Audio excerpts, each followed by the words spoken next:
Hey ladies and gentlemen, today I got a weird article. I never thought about it, but it just appeared from one place to another, and it actually says straight black men, me, are the white people of black people. I was like, wait, that's like a very gangster generalization.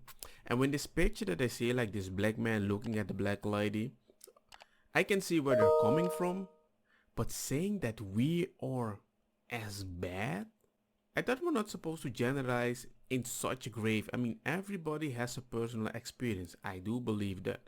But let's see the article because it seems kind of weird. My glasses broke, but let me read this. It feels counterintuitive to suggest that straight black men as a whole possess any sort of privilege, particularly the type of privilege created for and protected by whiteness. So we are protected maybe at the same level as white people. In America, we are near at the bottom in every relevant metric determining quality of life. Our arrest and incarceration rate, our likelihood of dying a violent death, our likelihood of graduating of high school, attending college, our employment rates, our average net worth, likelihood of surviving past 70. I will continue, but the point is clear. Yeah, but assessing our privilege or lack thereof on these facts considering only relationship with whiteness and with America. Interrelation, however, our relationships to and with black women is not unlike whiteness relationship to us. In fact, it's eerily similar. So you're saying whatever we are getting from white people, what we give back to black ladies is worse. As if the fact that we understand the whole situation we are going through as black people, the fact that we might deny specific things that black ladies are experiencing, we are responsible for that. Okay. We are the ones from whom this first black president created an entire initiative to assist and uplift us. We're the ones whose beatings and deaths at the hands of police galvanized the community in a way that the beatings and sexual assaults and deaths that those same police inflict upon black women do not. We're the ones whose mistreatment inspired a boycott of NFL despite the NFL long history of mishandling, outright ignoring far worse crimes against black women. Yes, so we're the ones who get the biggest seat at the table and the biggest piece of chicken at the table despite making the smallest contribution to the meal. Wait. No. No. There I do have to disagree with you. This is some totally different thing. Okay? If you're going to come with this weird old school paraphrase that the black men always get the biggest piece of chicken, I would assume we need to talk about the men that do the effort, right? Because there are men that does provide the effort. They work harder, that comes to an agreement. And the fact that you just bunch everybody, because when you write an article like this, I'm like, oof, really? When I go eat, I want the biggest piece of chicken. Of course, I worked for it. I want to feel good. That's why I'm working. So I can provide and get the biggest piece of chicken because I want that price. Because I don't need the rest. I just want to be respected for what I'm doing, feel appreciated, and for that, you can get whatever you want. Am I not at least allowed to get the biggest piece of chicken and a little chill time for myself? I'm not saying that ladies don't deserve it. I'm not saying that. My wife can get also the biggest piece of chicken too. But there's an agreement between us. Because if she wants the biggest piece of chicken, you go ahead. But I still want some type of reward. I'm not gonna deny myself working so long sometimes for the family, and you're like, I want the biggest piece of chicken and I'm not allowed to get anything different, right? Because I'm sure the fact that right now both of us have specific jobs, I provide her with specific privilege. When she says, I wanna do this, I cover her back. Do the dishes, I cover her back. You know what? She doesn't even have to say it. I normally do it because she likes to cook. That's how we handle our business. We try to do the stuff that we enjoy the most in the relationship. We have to be decent about the option that we trade with each other. Like, she doesn't like to fold clothes. I like to fold clothes. I just put a YouTube video and I do it. And vice versa. But the fact that you say straight, man, no. You're trying to say, for example, that I don't have a voice for the men that don't listen. Might be true. You're right. Maybe I don't say something about it, but then again, usually I don't know what the heck is happening, because whenever I try to interject in this relationship, because before they become a sexual assault or a beating, there's always some stupid underlying thing that I don't agree on both sides. So when it says you need to fix this, you need to fix this, and I see both of them don't agree, which usually in my experience, the ladies don't do their part. My experience. So when I keep seeing them, I won't open my mouth. If I says you need to stop doing this, you need to stop looking into his phone, you need to stop, and I tell the guy, gee, can you just chill a little, be a little more relaxing? I can get them on a level plane. But when the person I'm trying to help keeps failing, which usually in my experience, I tell them, hey, try to do this, and they keep failing. Yeah, but that's how I felt, I need to show my point. Or I don't know what's happening. But when it happens, there comes a moment that I'm like, you know what? I can't help the situation. So I shut up. So whenever I see that again in the future, why would I even bother? I want people that if I give them an advice, they listen. But in this situation, in this age, it's hard to give an advice to some ladies because you have this whole community that says, believe all women.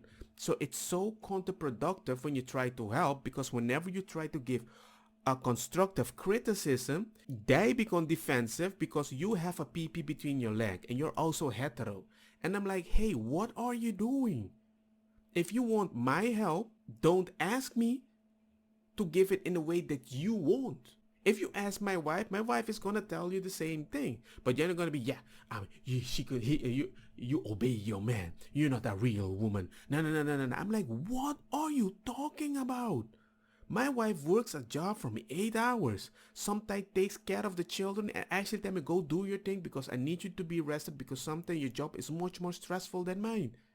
And then I feel bad. And you know what?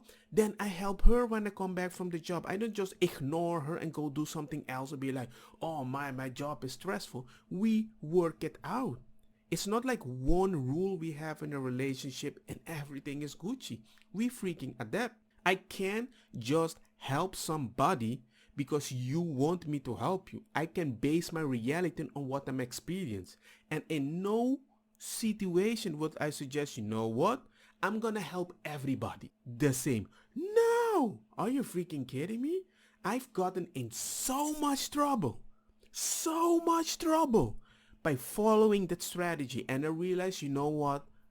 I have my own family and my own stress. Will I help a lady that I know is gonna get beaten and sexually harassed? Yes. But as long as I see you're going in a supposed direction that might happen, you have to make it easy for me to process that you have nothing to blame for that situation. I will help, but not because you're right. It's because you both have something to solve. And nowhere is there more evident than when considering the collective danger we pose to black women in our collective lack of willingness to accept and make amends of their truth. Is a damning and depressive paradox. When speaking about race and racism, we want our concern and worries and our fears to be acknowledged. We want white people at least to make an effort to understand our reality is different from theirs, and that white supremacy is a vital and inextricable part of America's foundation, and we grow frustrated when they refuse to acknowledge their role historically and presently in propagating. Oh man, English. In Discord, I talk with people with so many cultures, right? And it's always people in US, black, that have a very unique experience and very negative experience. And I have to be honest, was like that also because all the American TV that I was keep getting. You know, when I learned racism is a way that you can switch, this is my experience. Because I was also like that, it's because I'm black and does it happen in certain situations? Yes, because most of these people are ignorant and they live in the bubble. I don't judge ignorant people anymore because they don't know better. I see it as an opportunity to switch their mind. Let me give you an example. One time I was going to the bank in Holland. I was going to get some money, right? Story time. I went there, hey G, I need some money. I need €1,000. Can you just fix this for me because it's becoming an issue. I need the money for school stuff. Bada bing, bada bam, bada boom. The dude told me immediately, the girl told me immediately in my face, no. I was like, whoa, that's so cool. I said, why not? I says, yeah, we cannot give you the money just like that. I says, okay. I just walked away. I felt super depressed. I didn't want to make a scene, but when I went home, I went to talk to my friends from my own country. I made a scene. And my friend told me, what did you say? And explained him. I explained my life story, bada bing, bada bam, bada boom. And this guy told me, you're a stupid idiot. I was like, what do you mean? He says, you're in Holland, you dumbass. He says, so? Ask it like a Dutch person. He says, what do you mean? He said, well, how would a Dutch person ask something? Calculating, immediate, direct, right? Go ask for €1,000. Don't tell your whole life story. It's not racism. It's how they perceive their own culture. What's the strength and the weakness? Your strength in your country is a weakness in their country, depending on the business. I went back there, beautiful. Not the same lady, but a different lady. Hey, can I have like €1,000? Yes, good, you sign here. Bada bing, bada boom, and I left. And I realized the way you act in certain situations, even if you agree in the beginning, it might seem to be racist or whatever, you have to be careful how you plan it. And I can understand when people says, I don't want to project that feeling. I agree with you. But at the same time, the results were amazing. Because I realized the way I was perceived with time, how I talk and how I handled myself. And you could be like, oh, are you deleting yourself? No, I'm not deleting myself. I'm adapting to the situation because me, I'm a different person on my Caribbean island. I'm a different person in Holland. I'm a different person in Spain.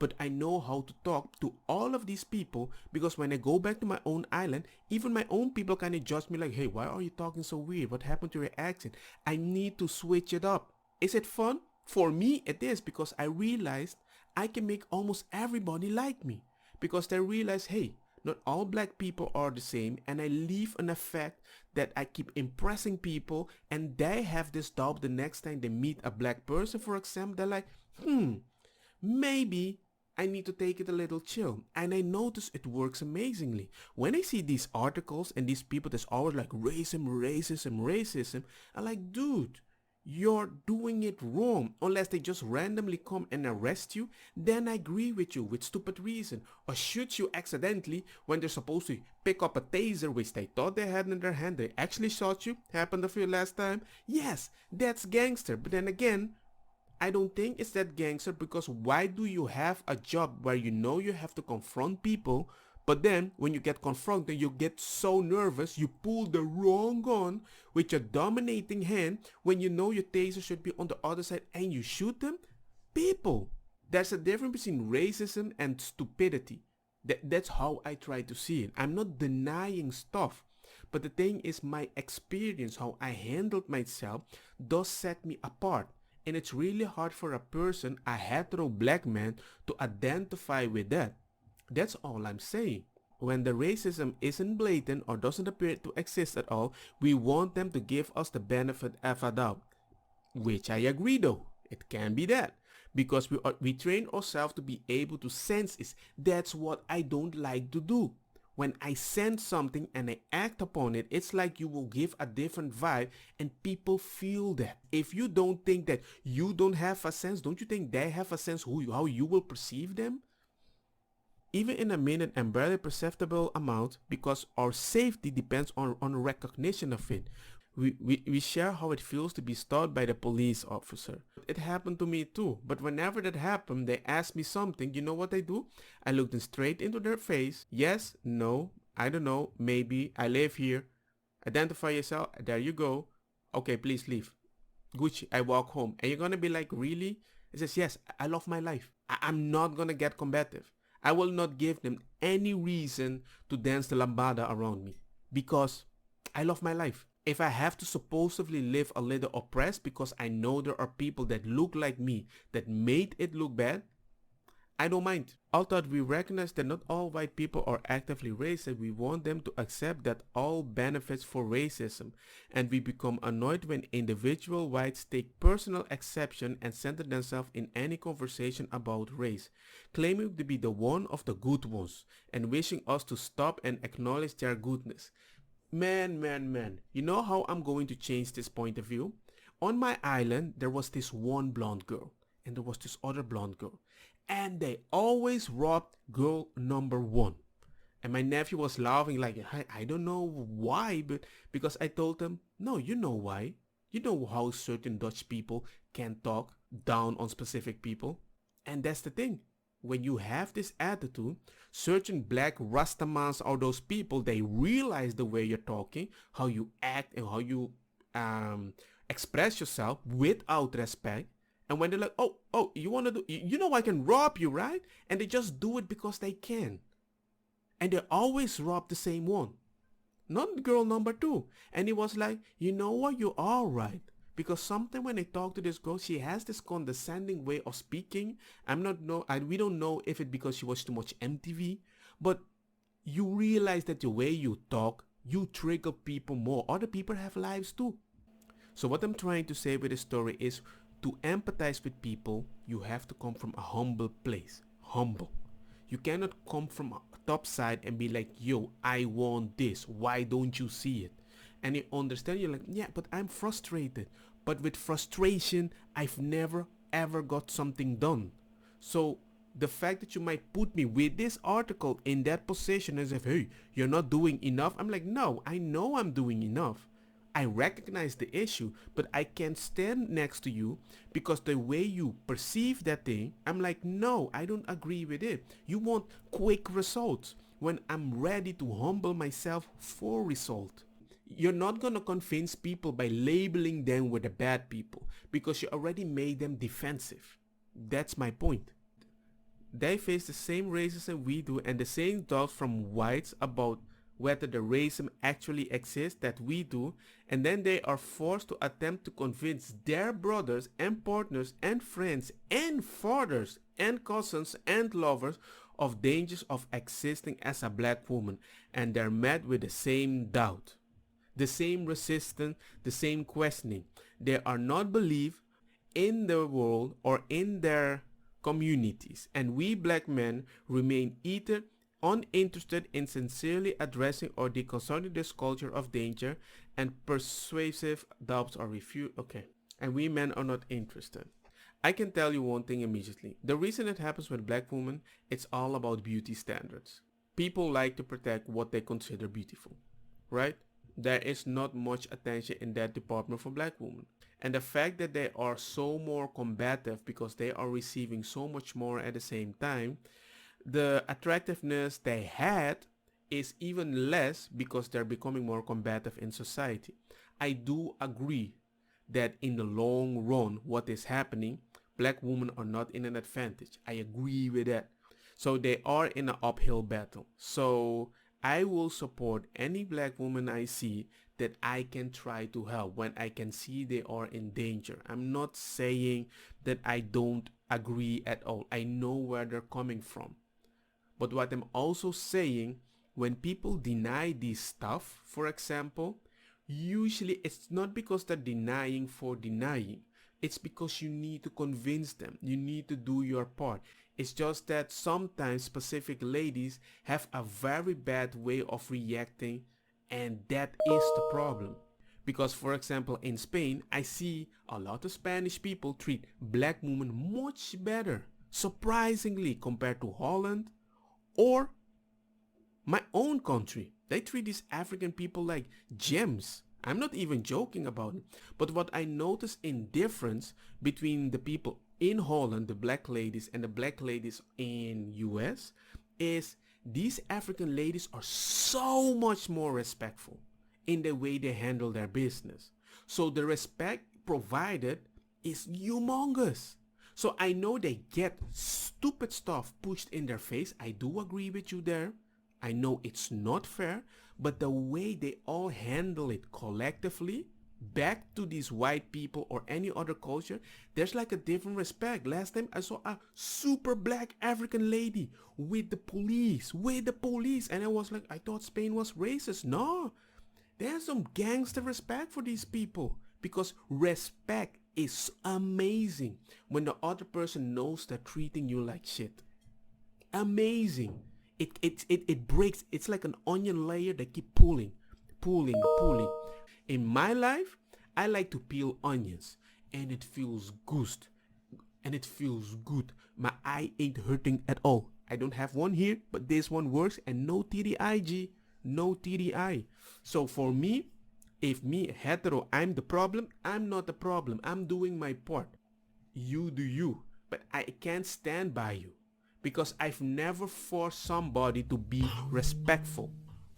I prove them that I respect them more, and they're like, yo, why am I such an asshole? Don't get me wrong, ma cosa kita bong. Butta fire na mi blonde, kush hash, purple skunk, criollo, colombici, jam, turloqueta, verdetta, welcome.